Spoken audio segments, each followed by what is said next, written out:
بسم اللہ الرحمن الرحیم۔ باب اسمی من لم یتم الصفوف۔ یہ باب اس انسان کے گناہ کے بیان میں جو نماز کے لیے کھڑے ہونے کے وقت صفوں کو مکمل نہ کرے، یعنی صفوں کو سیدھا کرنا اور مکمل کرنا یہ سنت مؤکدہ ہے۔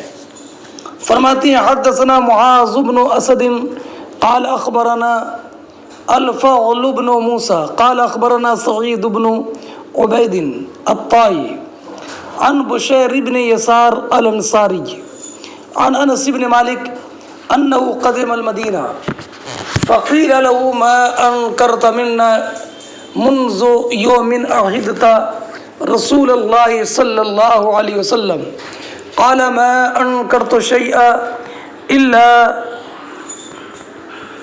انکم لا تقیمون الصفوف۔ حضرت انس ابن مالک رضی اللہ تعالی عنہ مشہور صحابی رسول خادم رسول ہیں۔ انہوں نے نبی اکرم علیہ السلام کی 10 سال مدینہ طیبہ میں خدمت کی، اور جب حضرت عمر ابن خطاب رضی اللہ تعالی عنہ نے بصرہ آباد کیا تو حضرت انس بصرہ میں آ کر بس گئے تھے، اور یہ مختلف اوقات میں مدینہ طیبہ حاضر ہوئے، اور سن 93 ہجری میں ان کا وصال بصرہ سے قریب ہوا، اور حضرت انس ابن مالک رضی اللہ تعالی عنہ جب مدینہ طیبہ ایک بار تشریف لائے، نبی کریم صلی اللہ تعالی علیہ وسلم کی بارگاہ بے کس پناہ میں حاضر ہوئے، تو مدینہ طیبہ میں لوگوں نے حضرت انس ابن مالک رضی اللہ تعالی عنہ سے معلوم کیا، انس ابن مالک یہ بتاؤ کہ نبی کریم صلی اللہ تعالی علیہ وسلم کے زمانے کے خلاف ہم میں کون کون سی باتیں آپ نے محسوس کیں، یعنی نبی کریم صلی اللہ تعالی علیہ وسلم کے مبارک عہد کے خلاف کون کون سی نئی باتیں ہم میں پیدا ہو گئیں تاکہ ہم ان کی اصلاح کر لیں۔ تو حضرت انس ابن مالک رضی اللہ تعالی عنہ نے ارشاد فرمایا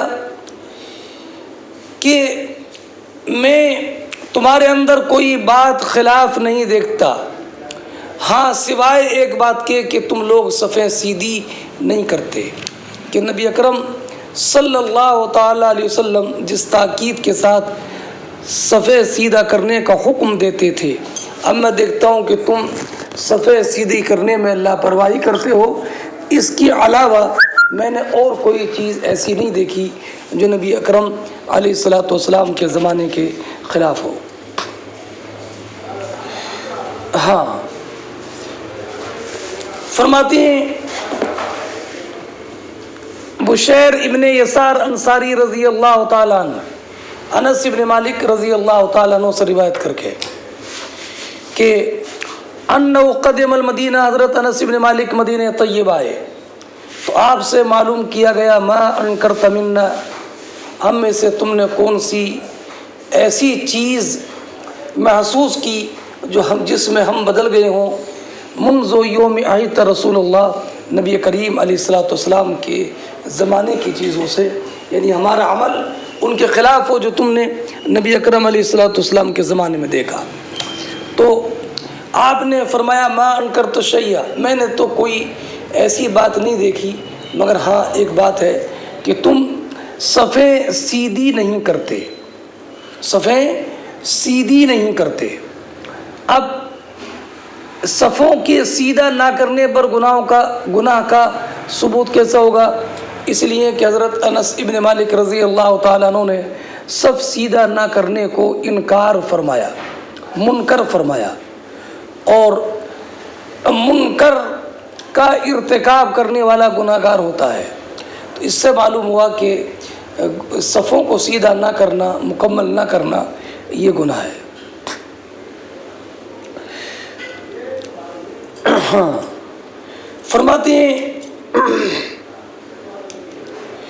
اب رہا یہ معاملہ کہ ایک روایت میں آپ نے یہ پڑھا کہ انس ابن مالک رضی اللہ تعالی عنہ دمشق آئے تھے اور رو رہے تھے،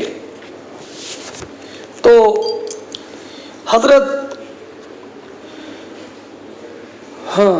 تو کسی نے پوچھا تو آپ نے فرمایا کہ حضور کے عہد مبارک کی چیزوں میں سے صرف نماز رہ گئی، اور وہ بھی ضائع کر دی گئی، یعنی وقت نکلنے کے بعد پڑھی جانے لگی۔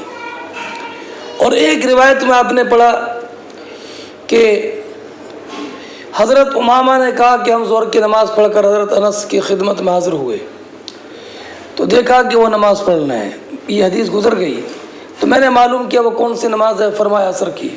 ہم لوگ حضور کے زمانے میں اسی وقت عصر کی نماز پڑھا کرتے تھے۔ تو اس سے معلوم ہوا کہ نماز مؤخر کرنے کا رواج ہو گیا تھا، اور دمشق والے واقعے سے بھی معلوم ہو گیا کہ نماز کو ضائع کر کے پڑھنے کا رواج ہو چلا تھا۔ اور یہاں پر یہ معلوم ہوتا کہ صرف صفیں سیدھی نہیں کرتے، اس کے علاوہ کوئی چیز نہیں بدلی، تو اس کا جواب یہ ہے کہ یہ مختلف حالات اور مختلف سالوں میں حضرت انس ابن مالک رضی اللہ تعالی عنہ نے جواب دیا۔ دمشق والی جو بات ہے یہ تب کی ہے جب کہ بصرہ میں حجاج حاکم تھا، اور یہ سن 75 ہجری میں تھا۔ اور یہ جو حضرت انس ابن مالک رضی اللہ تعالی عنہ نے فرمایا کوئی خرابی نہیں ہے، صرف صفیں سیدھی نہیں کرتے ہو، یہ اس سے اور پہلے کی بات ہے۔ ہاں، اگلی روایت دیکھیے۔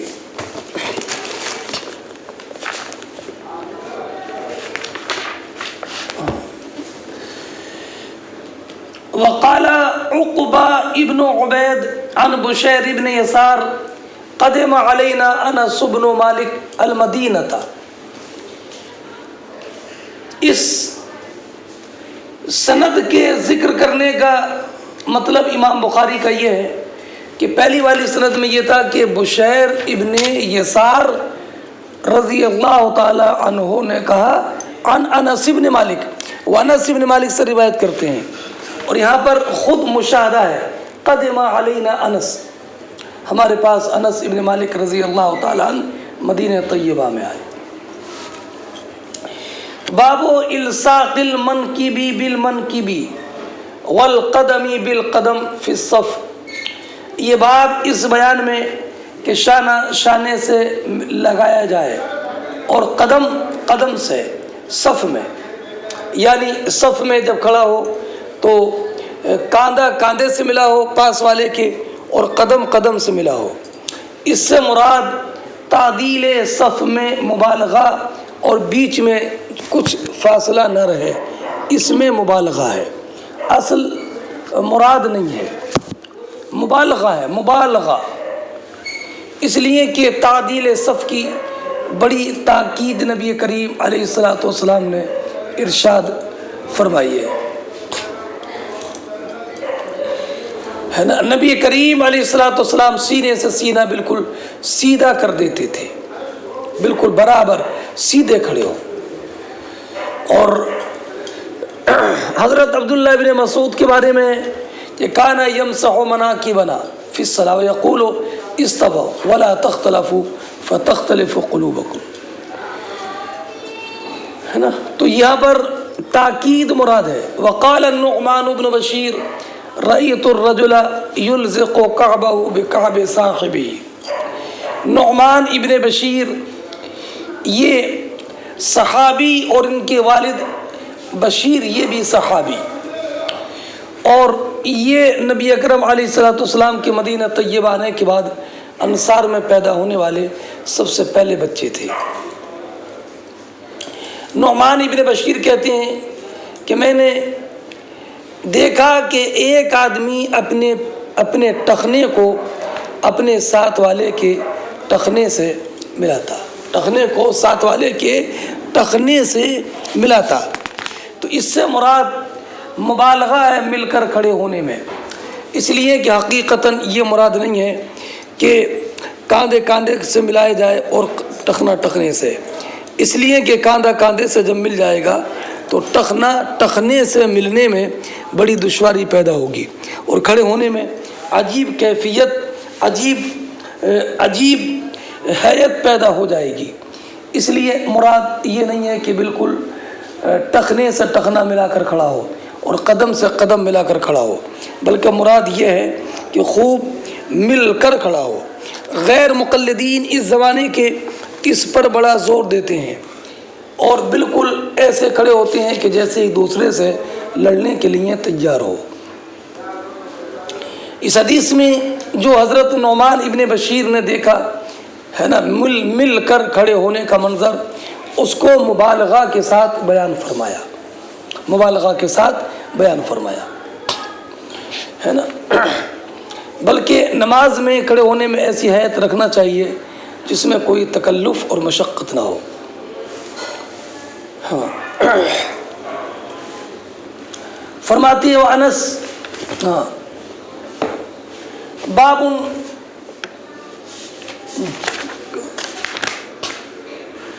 حدثنا عمرو بن خالد قال حدثنا زهير عن حميد عن انس عن النبي صلى الله عليه وسلم قال اقيموا صفوفكم فاني اراكم من وراء ظهري وكان احدنا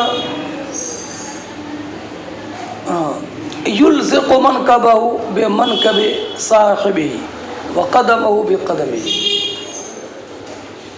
ہاں حضرت انس بن مالک بیان فرماتے ہیں نبی کریم علیہ الصلوۃ والسلام سے روایت کر کے کہ نبی اکرم علیہ الصلوۃ والسلام نے ارشاد فرمایا اپنی صفیں سیدھی رکھو، فإني أراكم من وراء ظهري، میں تم کو اپنی پس پشت بھی دیکھتا ہوں۔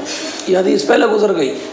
انس بن مالک فرماتے ہیں وَكَانَ أَحَدُنَا يُلْزِقُ مَنْكِبَهُ بِمَنْكِبِ صَاحِبِهِ، اور ہم میں سے ہر ایک اپنے شانے کو اپنے ساتھی کے شانے سے ملا کر رکھتا اور اپنے قدم کو اپنے ساتھی کے قدم سے ملا کر رکھتا۔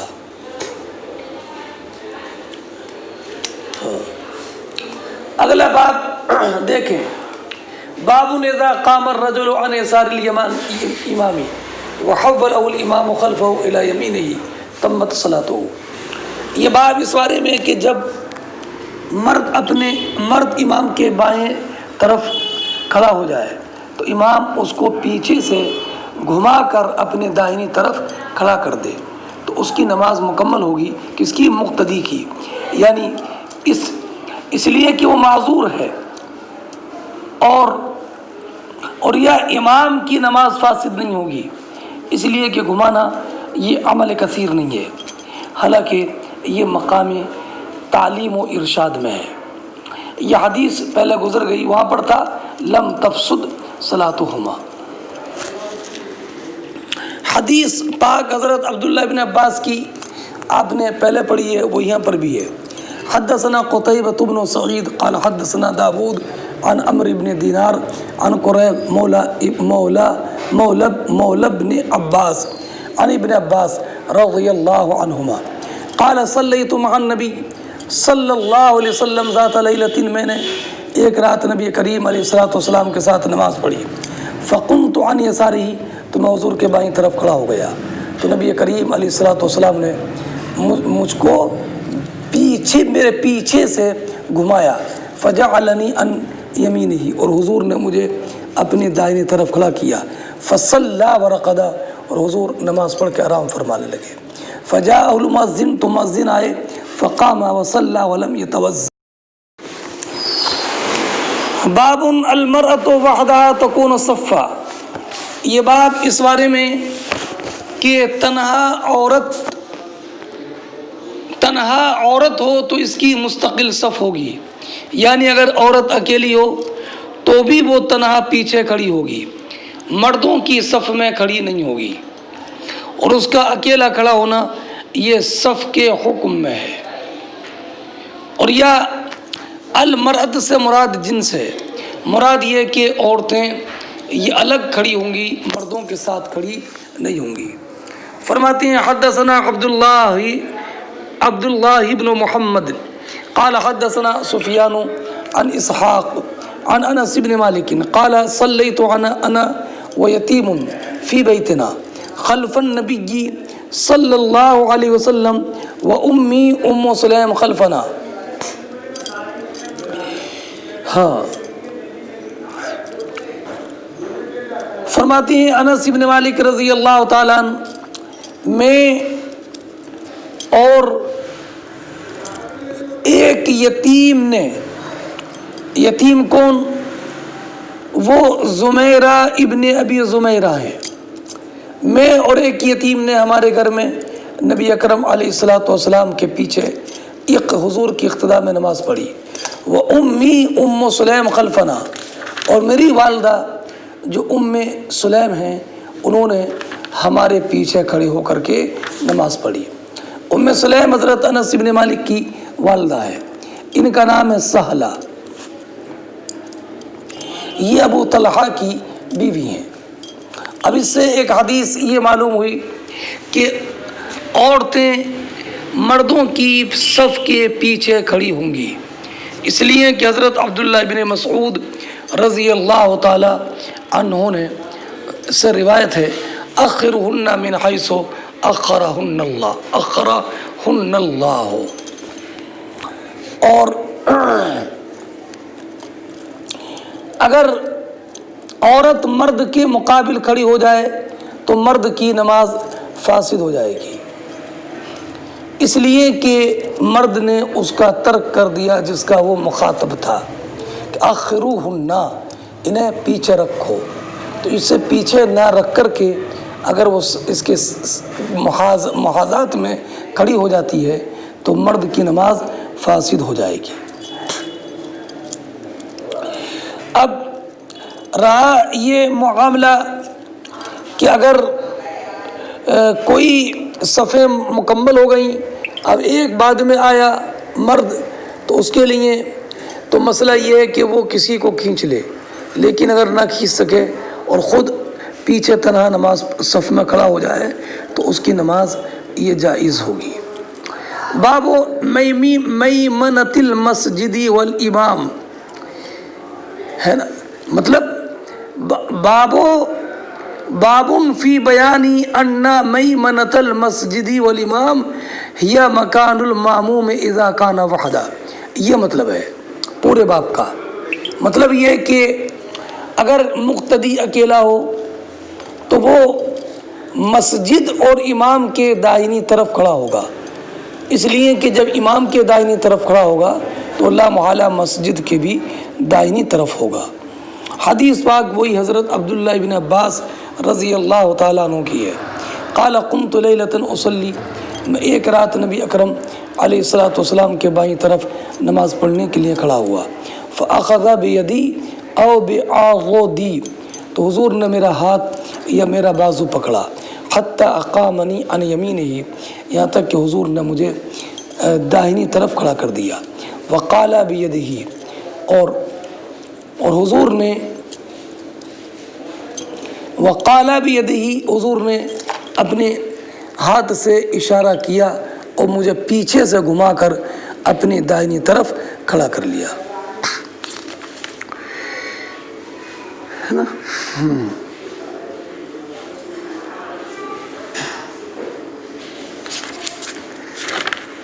چلیے، یہ تو حدیث پہلے گزر گئی ہے۔ باب اذا کان بین الامام و بین القوم حائط او سترہ، یہ بات اس بارے میں کہ جب کہ امام اور لوگوں کے درمیان کوئی دیوار حائل ہو یا کوئی سترہ، کوئی آڑ قائم ہو جائے، کوئی آڑ قائم ہو جائے تو اس میں کوئی کراہت نہیں ہے، یہ بتانا چاہتے ہیں۔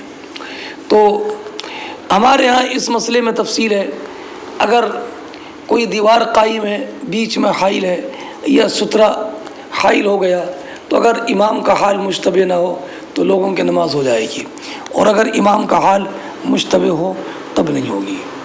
وقال حسن لا باس ان تصلی وبینک وبینہ نہار۔ امام حسن بصری نے فرمایا کہ اس میں کوئی حرج نہیں ہے کہ تمہارے اور امام کے درمیان نہر بیچ میں حائل ہو۔ اور ابو مجلس ان کا نام ہے لائق ابن حمید، یہ مشہور تابعی ہیں، ان کا انتقال 101 ہجری میں 100 ہجری میں ہوا۔ ابو مجلس نے کہا کہ امام کی اقتداء کی جائے گی اگرچہ امام اور مقتدی کے درمیان راستہ ہو یا دیوار ہو، اذا سمع تکبیر الامام، جب کہ وہ امام کی تکبیر کو سنیں۔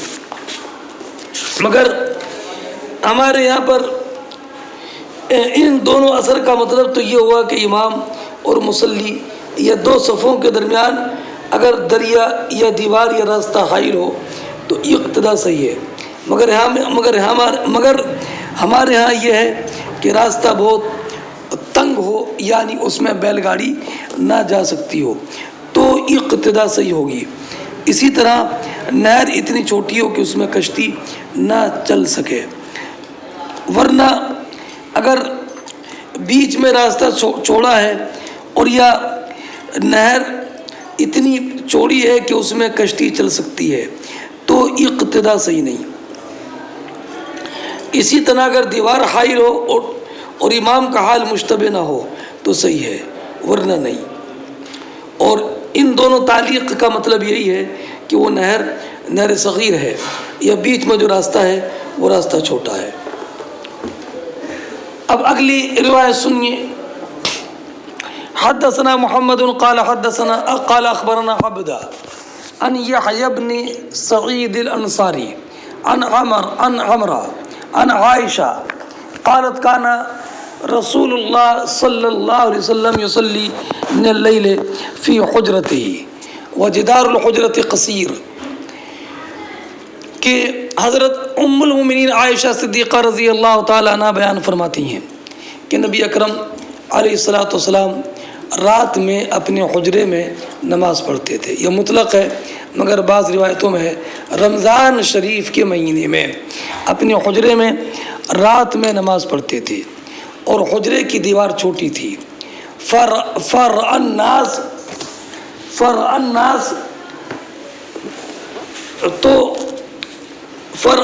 شخص النبی صلی اللہ علیہ وسلم، تو لوگوں نے نبی کریم علیہ الصلوۃ والسلام کو دیکھا کہ حضور نماز پڑھ رہے ہیں۔ فقام اناس یصلون بصلاته، تو لوگ حضور کی اقتداء میں نماز پڑھنے لگے۔ فاصبحوا فتحدثوا، جب صبح ہوئی تو اس کا تذکرہ ہو گیا۔ فقام لیلۃ الثانیہ، تو حضور اگلی رات میں پھر نماز پڑھنے کے لیے کھڑے ہوئے۔ میں نے بتایا کہ ایک روایت میں یہ ہے کہ یہ رمضان کی رات کی بات ہے۔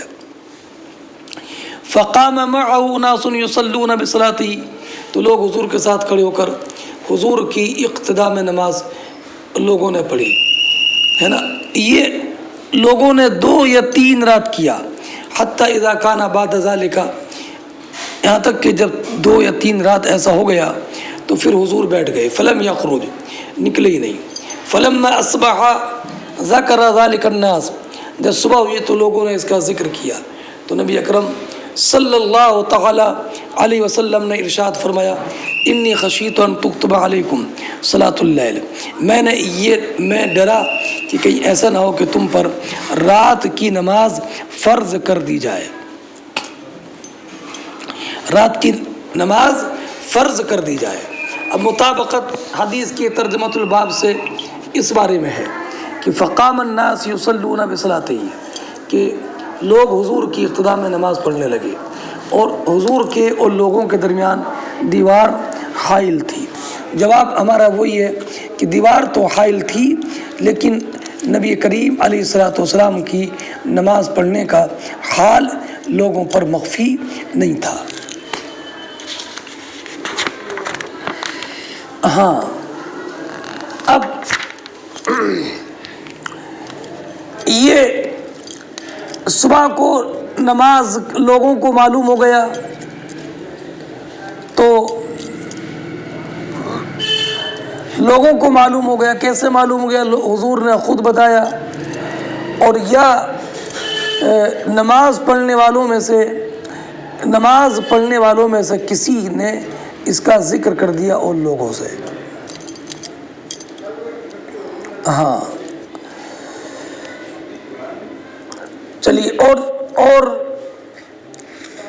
صحابہ کرام علیہم الرحمۃ والرضوان نے جب کثرت کے ساتھ شرکت کی، اور ایک روایت میں تو یہ کہ اگلی رات میں اتنے زیادہ لوگ آ گئے کہ مسجد بھر گئی، تو نبی اکرم علیہ الصلاۃ والسلام نے پھر چوتھے دن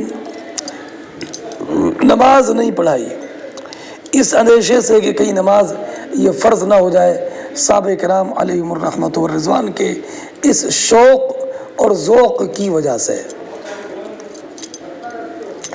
اب رہا یہ کہ نماز تو مقرر ہو چکی تھی 5 وقت کی، اب کوئی الگ سے نماز کیسے فرض ہو جائے گی؟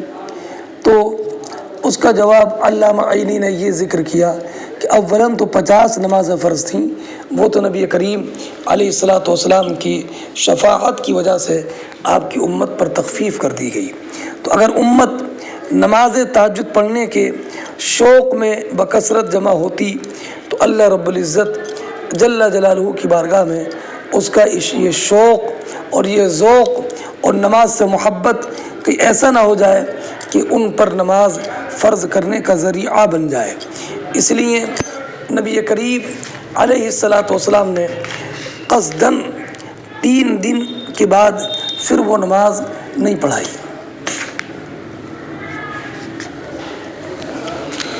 ہاں اب اس سے ایک بات یہ معلوم ہوئی کہ امام کے لیے نیت امامت شرط نہیں ہے، اور یہی امام اعظم کا مذہب ہے.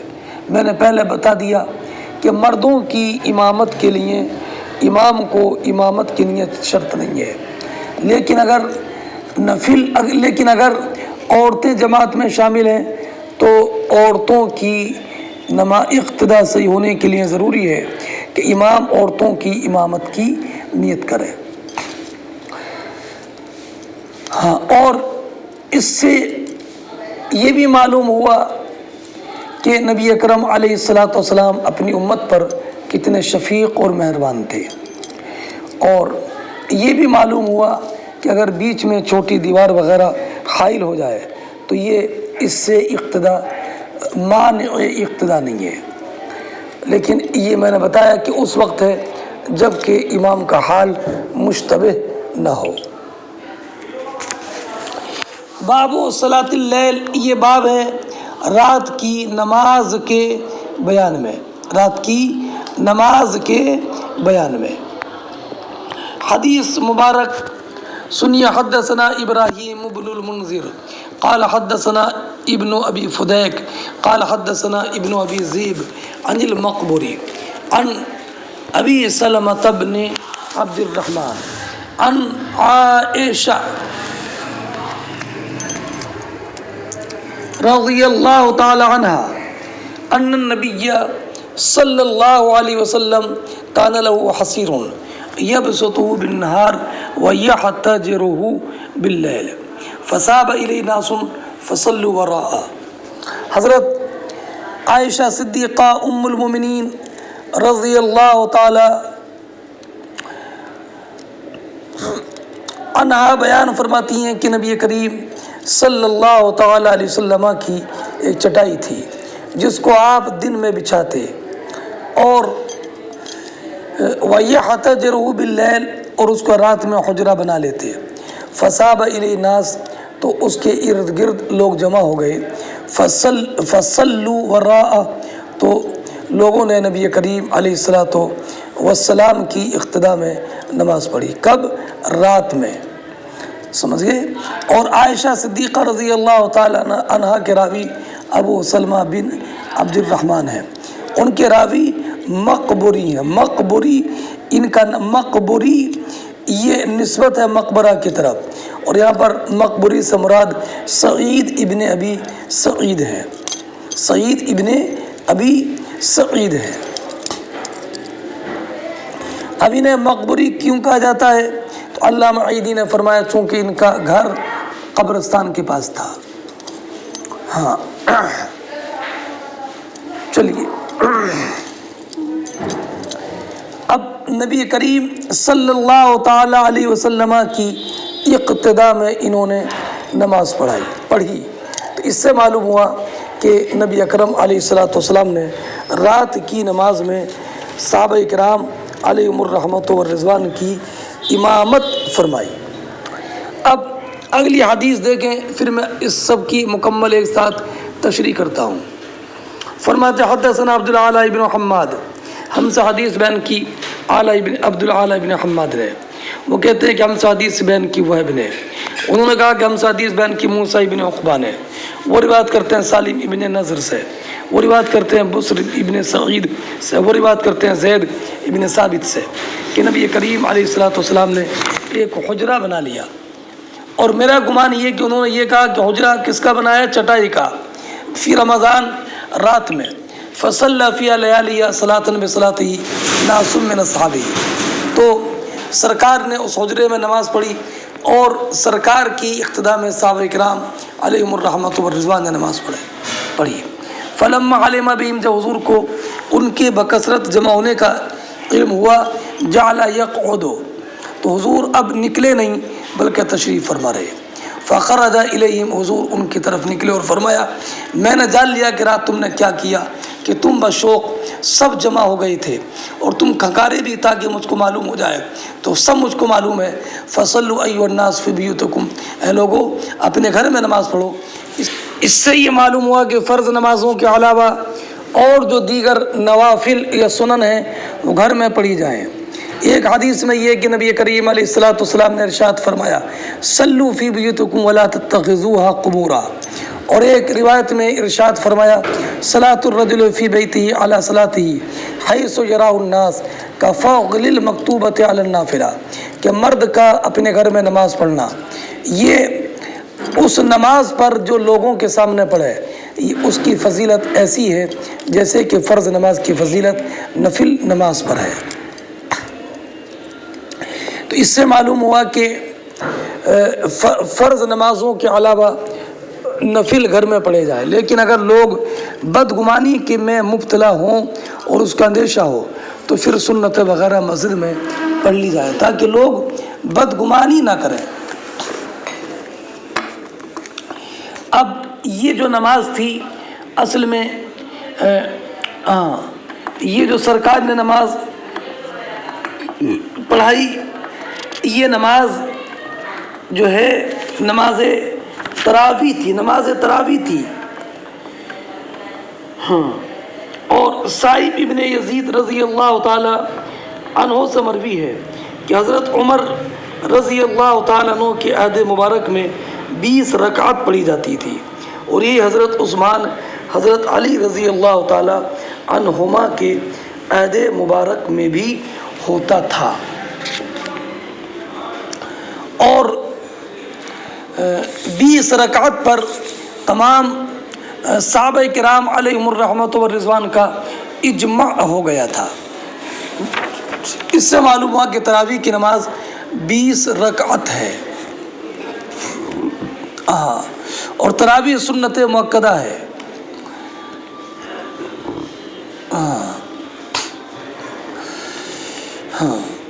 اور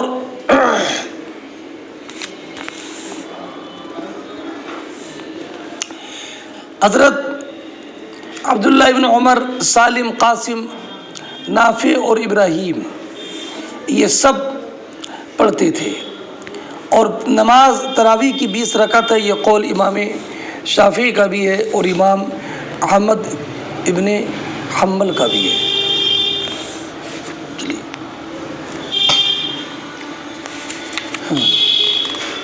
اب یہ جو نبی کریم علیہ الصلوۃ والسلام نے ارشاد فرمایا کہ مرد کی نماز جو ہے وہ اپنے گھر میں افضل ہوتی ہے مسجد میں نماز پڑھنے سے سوائے فرض نماز کے، اس لیے کہ گھر میں پڑھے گا تو خیر و برکت بھی ہوگی اور ریاکاری سے بھی اس میں حفاظت ہے، اور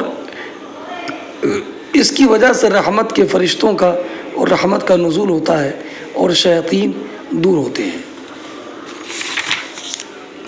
ہاں،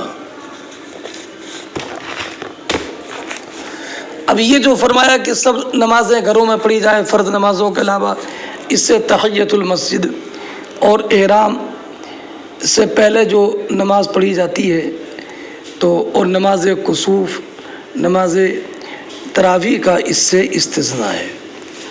اب رہا یہ کہ صحابہ کرام علیہم الرحمۃ والرضوان نے نبی اکرم علیہ الصلوۃ والسلام کی اقتداء میں نماز پڑھی، تو ہمارے ہاں تو نفل تداعی کے ساتھ بجماعت مکروہ ہے۔ تداعی کا مطلب یہ ہے کہ امام کے علاوہ 3 مقتدی ہوں، تو جواب یہ ہے کہ جو حضور کے ساتھ صحابہ کرام علیہم الرحمۃ والرضوان نے نماز پڑھی تھی یہ نماز تراویح تھی، اور تراویح میں حدیث کی وجہ سے نماز بجماعت یہ مسنون ہے۔ اب اگلا باب دیکھیں، فرماتے ہیں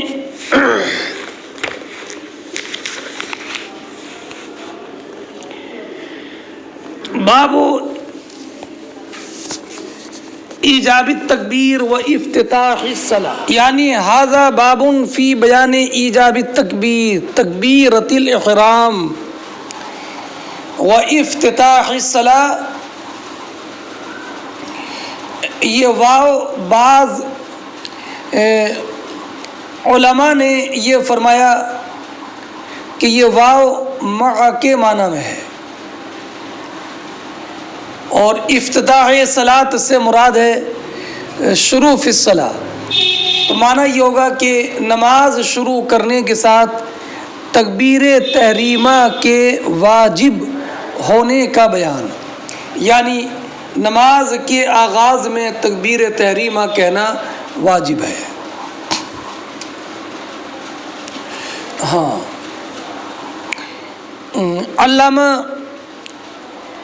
عینی رضی اللہ تعالی عنہ نے فرمایا کہ مناسب یہ تھا کہ یوں ہوتا باب وجوب التکبیر۔ فرماتی اب تکبیر تحریمہ میں علماء کرام کا مشہور اختلاف ہے۔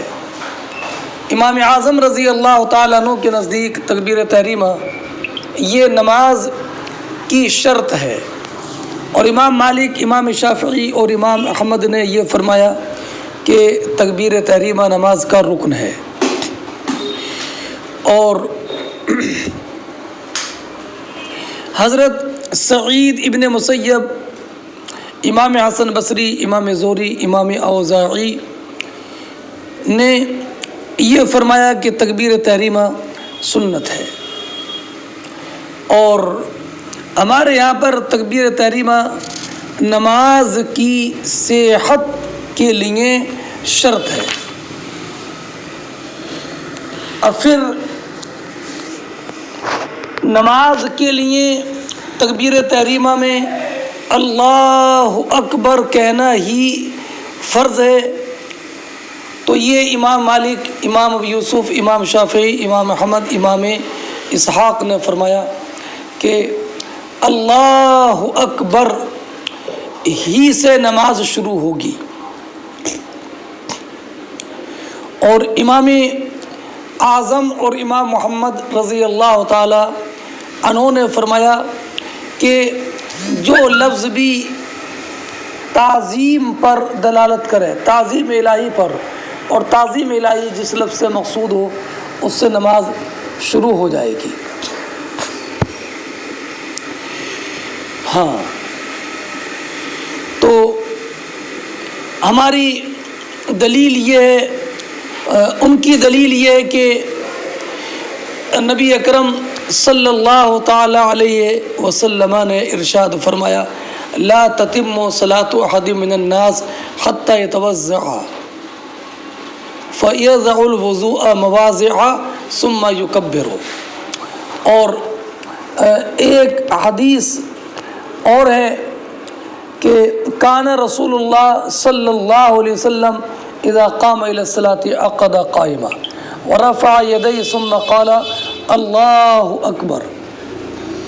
ہمارے ہاں لفظ اللہ اکبر کہنا یہ شرط نہیں ہے، بلکہ مطلقاً تکبیر شرط ہے، اور تکبیر کا معنی لغتاً تعظیم ہے. جیسے وَرَبَّكَ فَكَبِّرْ ای وَرَبَّكَ فَعَظِّمْ، تو جو لفظ بھی تعظیم پر دلالت کرے اس سے شروع کرنا جائز ہے. ہاں، اب جو روایت یہ ذکر کی گئی ہے کہ حضرت رفع کی جو حدیث پاک ابھی میں نے آپ کے سامنے پیش کی کہ لا تتم صلاة احد من الناس حتى يتوضأ فيضع الوضوء مواضعه ثم يكبر، اس حدیث کی توضیح یہ ہے کہ لا تتمو کے معنی لا تقبلو، کہ نماز تبھی قبول ہوگی، اور جواز سے قبول لازم نہیں آتا. یعنی ہو سکتا ہے کہ نماز جائز ہو لیکن قبول ہو یہ لازم نہیں آتا. اور ہماری دلیل یہ ہے کہ ابو العالیہ جو ان سے سوال کیا گیا بے یہ شعین کان الانبیاء علیہم السلام یستفتحون الصلاۃ قال بالتوحید والتسبیح والتہلیل. اور امام شافعی صاحب کے بے یہ شعین من اسماء اللہ تعالی افتتاح الصلاۃ اجزأک. اور حضرت ابراہیم نخعی نے فرمایا اذا سبح او کبر او حلل اجزاء فی الافتتاح. چلیے اگلی روایت ہے کہ حدثنا ابو الیمان قال اخبرنا شعیب عن الزہری قال اخبرنی انس بن مالک الانصاری ان رسول اللہ صلی اللہ علیہ وسلم رکب فرسا فجحش شقه الایمن. کہ امام زہری کہتے ہیں کہ مجھ کو انس بن مالک رضی اللہ تعالی عنہ نے خبر دی کہ نبی اکرم صلی اللہ تعالی علیہ وسلم گھوڑے پر سوار ہوئے. فجحش شقه الایمن، آپ کی دائنی کروٹ چل گئی. انس فرماتے ہیں فصلی لنا یومئذ صلوات من الصلوات، نبی کریم علیہ الصلوۃ والسلام نے ہمیں چند نمازیں پڑھائی. وہو قاعد، تو حضور نے ہمیں بیٹھ کر نماز پڑھائی. فصلینا وراءہ قعودا، ہم نے حضور کے پیچھے بیٹھ کر نماز پڑھی. ثم قال لما سلم انما جعل الامام لیؤتم بی فاذا صلى قائما فصلوا قیاما واذا رکع فارکعوا واذا رفع فارفعوا واذا سجد فاسجدوا واذا قال سمع الله لمن حمده فقولوا ربنا ولك الحمد فقولوا ربنا ولك الحمد.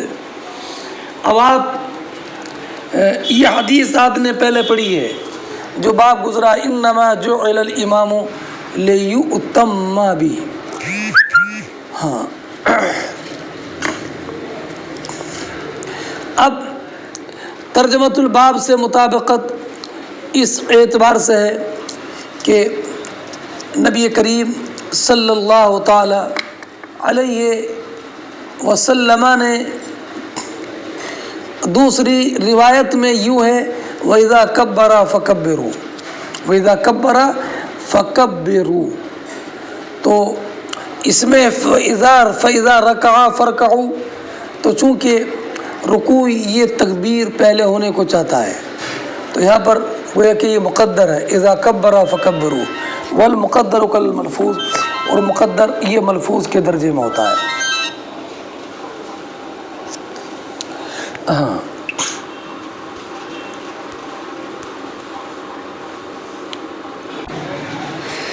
تو اگلا والا جو جز تھا وہ افتتاح الصلاۃ، نماز کے آغاز میں کہنا ہے، یہ بطریق لزوم ہے، اس لیے کہ تکبیر اول صلاۃ میں نماز شروع ہونے کے وقت ہی تو ہوگی، اور نماز کا افتتاح نماز کا شروع کرنا ہی تو ہے۔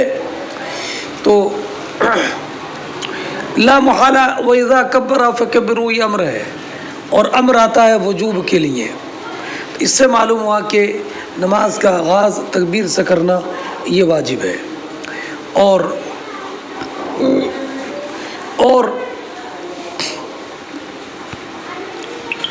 یہ تکبیر تحریمہ کے تعلق سے میں نے آپ کو بتا دیا کہ یہ تکبیر تحریمہ امام اعظم رضی اللہ تعالی عنہ کے نزدیک یہ شرط ہے، لیکن خاص اللہ اکبر کہنا ہی شرط نہیں ہے، بلکہ مطلقاً ہر وہ لفظ جس سے مقصود تعظیم ہو اس سے نماز کا آغاز کیا تو نماز کا آغاز ہو جائے گا، لیکن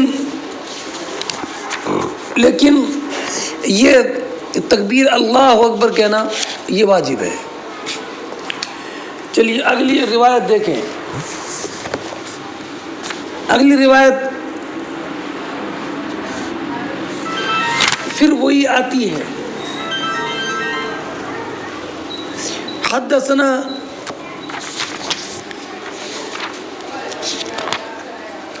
ابو الیمان قال اخبرنا شعیب قال حدثني ابو الزناد عن العارج عن ابی ہریرہ،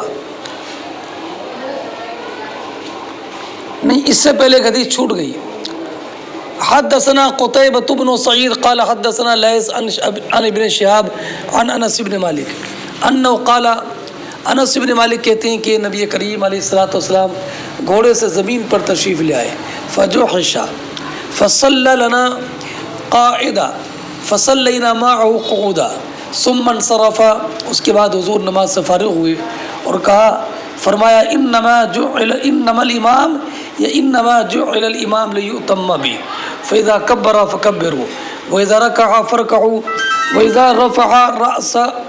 رفع فارفعوا واذا قال سمع الله لمن حمده فقولوا ربنا ولك الحمد واذا سجد فاسجدوا۔ مطابقت اس جملے میں ہے وَإِذَا كَبَّرَ فَكَبِّرُوا، وَإِذَا كَبَّرَ فَكَبِّرُوا۔ اگلی روایت دیکھیں، حدثنا ابو الیمان قال اخبرنا شعیب قال حدثني ابو الزناد عن العارج عن ابی ہریرہ قال قال النبي صلی اللہ علیہ وسلم انما جعل الامام لیؤتم به فاذا كبر فكبروا واذا ركع فاركعوا واذا قال سمع الله لمن حمده فقولوا ربنا ولك الحمد واذا سجد فاسجدوا واذا صلى جالسا فصلوا جلوسا اجمعون۔ یہ روایت بھی باب رفع الیدین فی التکبیرۃ الاولی مع الافتتاح سواء، یہ باب اس بیان میں کہ مصلی نماز پڑھنے والا نماز شروع کرنے کے ساتھ تکبیر تحریمہ میں اپنے دونوں ہاتھوں کو اٹھائے گا، سوان اس حال میں کہ نماز شروع کرنا اور ہاتھ اٹھانا دونوں ایک ساتھ ہو۔ حدثنا عبداللہ ابن مسلمہ عن مالک عن ابن شہاب عن سالم ابن عبداللہ عن ابیہ ان رسول اللہ صلی اللہ علیہ وسلم کان یرفع یدیہ حذو منکبیہ اذا افتتح الصلاۃ واذا کبر للرکوع واذا رفع رأسه من الرکوع ورفعهما كذلك اذا وقال سمع الله لمن حمده ربنا ولك الحمد وكان لا يفعل ذلك في السجود۔ امام بخاری فرماتے ہیں کہ ہم سے حدیث بیان کی عبداللہ ابن مسلمہ نے، وہ روایت کرتے ہیں امام مالک سے، وہ روایت کرتے ہیں حضرت امام زہری سے، وہ روایت کرتے ہیں سالم ابن عبداللہ سے، وہ روایت کرتے اپنے والد عبداللہ ابن عمر سے کہ نبی اکرم صلی اللہ تعالی علیہ وسلم اپنے دونوں مبارک ہاتھوں کو اٹھاتے تھے اپنے شانوں کے مقابل، حذو منکبی، اپنے دونوں شانوں کے مقابل۔ کب اپنے ہاتھوں کو کب اٹھاتے تھے؟ جب نماز شروع کرتے، یہ تکبیر تحریمہ کے وقت ہو گیا۔ وَإِذَا كَبَّرَ لِلرُّكُوعِ، اور جب رکوع کے لیے تکبیر کہتے تب بھی اپنے ہاتھوں کو اٹھاتے۔ وَإِذَا رَفَعَ رَأْسَهُ مِنَ الرُّكُوعِ، اور جب اپنا سر رکوع سے اٹھاتے تو بھی ایسے ہی اپنے دونوں ہاتھوں کو اٹھاتے، اور رکوع سے سر اٹھانے کے بعد آپ پڑھتے سمع اللہ لمن حمدہ ربنا ولک الحمد وکان لا یفعل ذلک فی السجود، اور آپ یہ سجدے میں نہیں کرتے تھے، یعنی سجدے میں جاتے ہوئے اپنے ہاتھوں کو نہیں اٹھاتے تھے، اور نہ سجدے سے اٹھتے وقت میں رفع یدین کرتے تھے۔ سجدے میں جاتے وقت اور سجدے سے سر اٹھانے کے وقت میں رفع یدین نہیں فرماتے تھے۔ اب اس حدیث میں چند طریقے سے آپ غور کر لیں۔ اس حدیث میں ایک تو یہ ہے کہ نماز شروع کرنے کے وقت میں رفع یدین کرنا ہے، اور یہ اجماعی بات ہے کہ نبی اکرم علیہ الصلاۃ والسلام نماز کے آغاز میں رفع یدین فرماتے تھے، اور ساری امت کا اس بات پر اجماع ہے کہ تکبیر تحریمہ میں رفع یدین مستحب ہے۔ اب رفع یدین کی کیفیت کیا ہوگی؟ تو امام طحاوی علیہ الرحمۃ والرضوان نے فرمایا ہے کہ بالکل انگلی کے درمیان جو فاصلہ ہے یہ بالکل معتدل رہے، اور انگلی کی ہتھیلی بالکل قبلے کی جانب ہو، بالکل قبلے کی جانب ہو، نہ انگلی بہت زیادہ کشادہ کرے اور نہ بہت زیادہ انگلی دوسری انگلیوں سے ملائے۔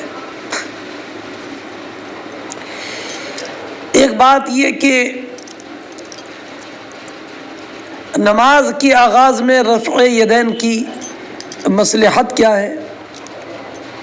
تو بعض علماء نے یہ فرمایا کہ رفع یدین کی حکمت یہ ہے تاکہ بہرہ آدمی رفع یدین سے نماز کے آغاز کو جان لے، اور اللہ اکبر یہ نابینا کو سنانے کے لیے ہے کہ نابینا اللہ اکبر کہہ کر جان لے کہ نماز، اللہ اکبر سن کر سمجھ لے کہ نماز شروع ہو رہی ہے۔ اور بعض علماء نے یہ کہا کہ اس میں مصلحت یہ ہے کہ تاکہ سارا بدن استقبال قبلہ سارے بدن کے ساتھ پایا جائے، اس لیے کہ انسان کا ہاتھ جب نیچے ہوتا ہے تو اس کی ہتھیلی تو پیچھے ہوتی ہے نا، تو اب ہاتھ اٹھا دیا جاتا ہے تاکہ اس کی ہتھیلی بھی قبلہ رخ ہو جائے۔ اور بعض علماء نے کہا کہ مصلحت یہ ہے کہ یہ اشارہ کرنا ہے کہ تمام امور دنیا کو اس نے اپنے پس پشت ڈال دیا ہے، اور اس کی مکمل توجہ نماز کی طرف ہے۔ اور بعض علماء نے کہا کہ اس میں مصلحت یہ ہے تاکہ بندے اور معبود کے درمیان حجاب اٹھ جائے۔ اور بعض علماء نے یہ روایت کیا عبداللہ ابن عمر سے کہ انہوں نے فرمایا کہ رفع یدین نماز کی زینت سے ہے۔ اب رہا تیسرا یہ معاملہ کہ ہاتھ کہاں تک اٹھائے جائیں، تو اس حدیث کا ظاہر یہ کہ یرفع حذو منکبیہ، اور یہ قول امام مالک، امام شافعی، امام احمد، امام اسحاق کا ہے۔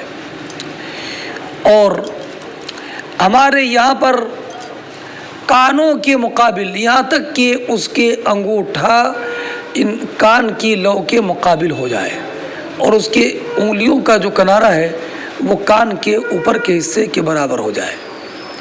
ہماری دلیل مسلم شریف کی روایت ہے جو مالک ابن حویرث سے منقول ہے کہ کان النبی صلی اللہ علیہ وسلم اذا کبر رفع یدی حتی یحاذی بہما اذنی، کہ نبی کریم علیہ الصلوۃ والسلام جو تکبیر کہتے تو اپنے ہاتھوں کو اٹھاتے یہاں تک کہ دونوں ہاتھ آپ کے کان کے مقابل ہو جاتے، اور ایک میں حتی یحاذی بہما فروع اذنی۔ اور برا ابن عازب کی روایت ہے یرفع یدیہ حتی یکون ابہامہ قریبا من شحمتہ اذنیہ۔ اور طاؤوس سے مروی ہے کہ کأنہ کان یرفع یدیہ حتی یجاوز بہما رأسہ، یہاں تک کہ ان کے ہاتھ کی انگلی سر کے اوپر ہو جاتی ہیں۔ ہاں، اب چوتھی بات یہ کہ رفع یدین شروع میں تکبیر تحریمہ کے ساتھ تو یہ بالاجماع ہے، لیکن رکوع کی تکبیر کے وقت میں یا رکوع سے سر اٹھانے کے وقت میں بھی رفع یدین ہے۔ یہ قول امام شافعی، امام احمد، اسحاق، ابو ثور، ابن جریر طبری رضی اللہ تعالیٰ عنہ کا ہے۔ اور یہی حسن بصری، ابن سیرین، عطا ابن ابی رباح، طاؤوس، مجاہد، قاسم بن محمد، سالم، قتادہ، مکحول، سعید بن جبیر، عبداللہ ابن مبارک، سفیان ابن عیینہ کا ہے۔ اور نبی کریم علیہ الصلوۃ والسلام سے رفع یدین کی روایت 30 سے زیادہ صحابہ کرام نے کی ہے۔ ہاں، اور امام اعظم رضی اللہ تعالی عنہ اور آپ کے اصحاب کے نزدیک رفع یدین صرف پہلی تکبیر میں ہوگا، تکبیر تحریمہ میں۔ رکوع میں جاتے وقت یا رکوع سے سر اٹھانے کے وقت میں یہ رفع یدین نہیں ہے۔ اور یہی قول امام ثوری، امام نخعی، ابن ابی لیلہ، علقمہ ابن قیس، اسود ابن یزید، عامر شعبی، ابو اسحاق اور وکیع، عاصم، زفر، اور یہی مذہب امام مالک رضی اللہ تعالیٰ عنہ کا مذہب مشہور ہے۔ اور یہی قول اہل کوفہ کا ہے۔ ہاں، اب آپ دلیلیں سنیے۔ عبداللہ بن عباس رضی اللہ تعالی عنہ سے مروی ہے کہ آپ نے فرمایا کہ میں نے عشرہ مبشرہ میں سے کسی کو بھی، عشرہ مبشرہ میں سے کوئی بھی اپنے ہاتھ نہیں اٹھاتے تھے، رفع یدین نہیں کرتے تھے شروع نماز کے علاوہ۔ اور یہ عبداللہ ابن مسعود، جابر ابن سمرہ، برا ابن عازب، عبداللہ ابن عمر، ابو سعید خدری رضی اللہ تعالیٰ عنہ سے روایت ہے۔ ہماری دلیل حضرت برا ابن عازب کی روایت ہے کہ کان النبی صلی اللہ علیہ وسلم اذا کبر لافتتاح الصلاۃ رفع یدی حتی یکون ابہامہ قریبا من شحمۃ اذنیہ ثم لا یعود۔ اور وہ حدیث جن سے رفع یدین ثابت ہوتا ہے وہ اس بات پر محمول ہیں کہ آغاز اسلام میں رفع یدین تھا، بعد میں یہ حکم منسوخ ہو گیا۔ اس کی دلیل یہ ہے کہ حضرت عبداللہ ابن زبیر رضی اللہ تعالی عنہ نے ایک صاحب کو دیکھا کہ وہ نماز میں رکوع میں جاتے وقت اور رکوع سے سر اٹھاتے وقت رفع یدین کر رہے ہیں، تو ان سے عبداللہ ابن زبیر نے فرمایا لا تفعل، رکوع میں جاتے وقت اور رکوع سے سر اٹھاتے وقت رفع یدین مت کرو، فإن هذا شيء فعله رسول اللہ صلی اللہ علیہ وسلم ثم ترکا، اس لیے کہ یہ ایسی شے ہے کہ جو نبی کریم علیہ الصلاۃ والسلام نے پہلے اس کو کیا تھا، ثم ترکا، پھر اس کے بعد اس کو چھوڑ دیا۔ رفع یدین کے منسوخ ہونے پر ایک دلیل یہ بھی ہے کہ امام مجاہد فرماتے ہیں کہ میں نے عبداللہ ابن عمر کے اقتداء میں نماز پڑھی اور آپ نے صرف نماز کی تکبیر تحریمہ میں رفع یدین کیا، تو امام طحاوی نے فرمایا کہ یہ عبداللہ ابن عمر ہیں کہ انہوں نے نبی کریم علیہ الصلاۃ والسلام سے رفع یدین کی حدیث روایت کی ہے اور خود رفع یدین نہیں کیا، تو یہ اس بات کی دلیل ہے کہ عبداللہ ابن عمر کے نزدیک رفع یدین کے حکم کا نسخ ثابت ہو چکا تھا۔ اب وائل ابن حضرت وائل کی حدیث ہے کہ رأیت رسول اللہ صلی اللہ علیہ وسلم یرفع یدی حین یکبر للصلاة وحین یرکع وحین یرفع راسہ من الرکوع یرفع یدی حیال اذنی، یہ روایت ابو داود شریف اور نسائی شریف میں ہے۔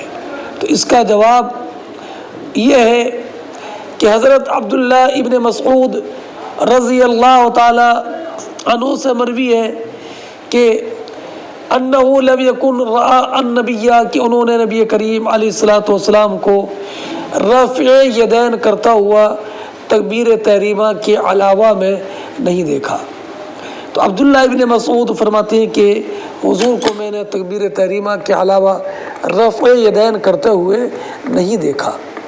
عبداللہ ابن مسعود رضی اللہ تعالی عنہ یہ قدیم الاسلام صحابی ہیں اور فقیہ صحابی ہیں، اور نبی کریم علیہ الصلاۃ والسلام بالکل کاشان نبوی میں نبوی کے خاص خدمت گزاروں میں ہے۔ نبی کریم علیہ الصلاۃ والسلام کے خادم خاص صاحب النعلین ان کا لقب ہے۔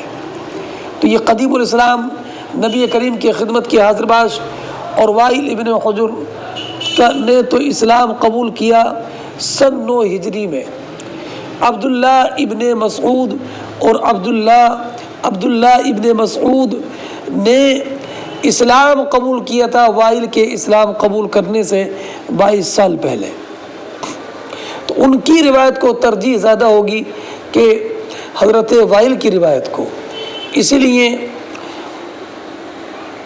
ابراہیم نخعی نے مغیرہ سے کہا تھا، جب انہوں نے کہا کہ وائل نے ان سے بیان کیا کہ نبی کریم علیہ الصلاۃ والسلام رفع یدین کرتے تھے جب نماز شروع کرتے اور جب رکوع کرتے اور جب رکوع سے اپنا سر اٹھاتے، تو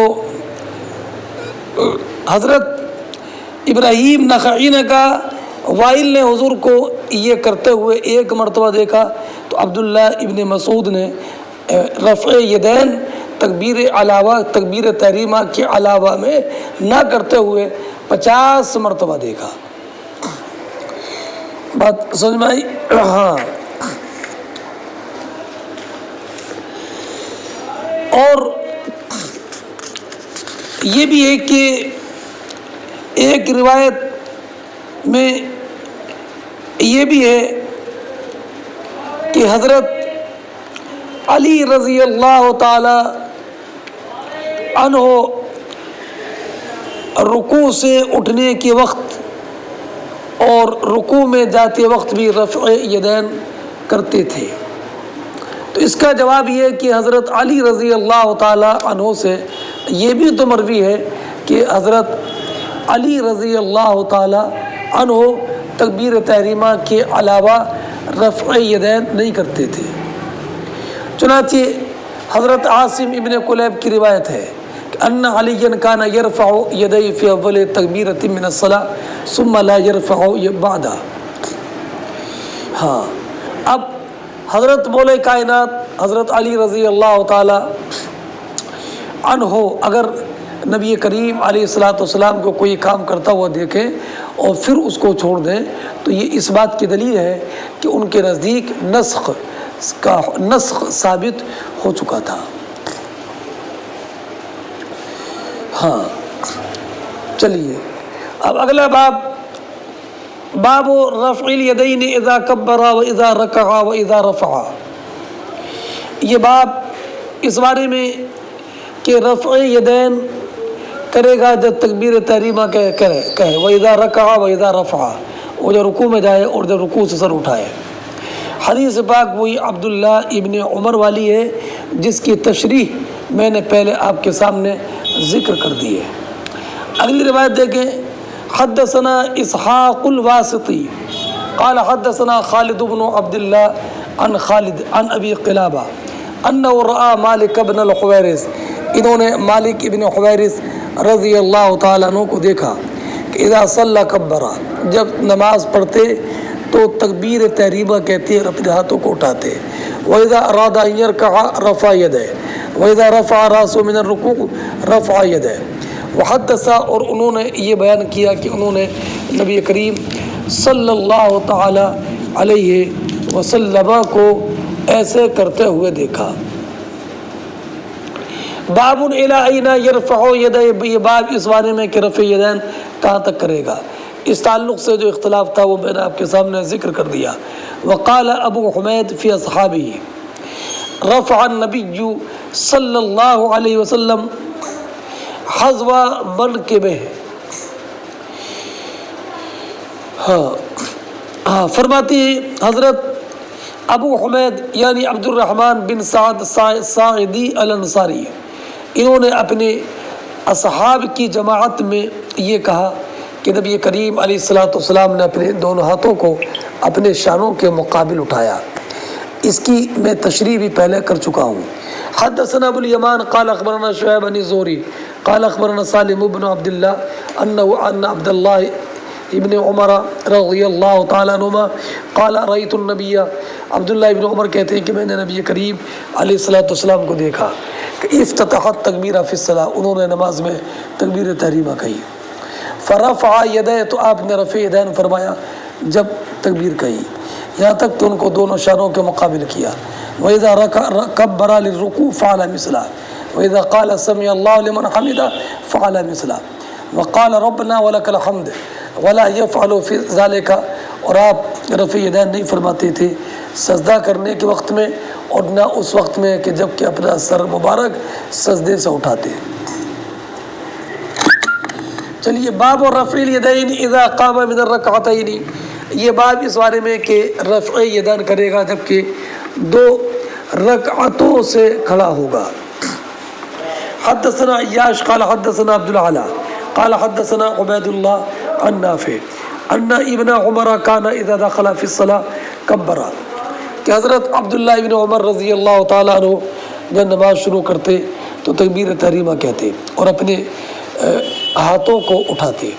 وَإِذَا رَكَعَ رَفَعَ يَدَيْهِ وَإِذَا قَالَ سَمِعَ اللَّهُ لِمَنْ حَمِدَهُ رَفَعَ يَدَيْهِ وَإِذَا قَامَ مِنَ الرَّكْعَتَيْنِ رَفَعَ يَدَيْهِ رَفَعَ ذَلِكَ ابن عمر، عبداللہ ابن عمر نے یہ نبی کریم علیہ الصلاۃ والسلام تک رفع کیا کہ سرکار نے ایسا کیا ہے۔ فرماتی رواہ حماد بن سلمہ عن ایوب عن نافع عن ابن عمر عن النبی صلی اللہ تعالی علیہ وسلم، ورواہ ابن طہمان عن ایوب و موسیٰ ابن عقبہ مختصرہ، اور اس حدیث کی روایت کی ابراہیم ابن طہمان نے حضرت ایوب اور موسیٰ ابن عقبہ سے مختصر طریقے سے۔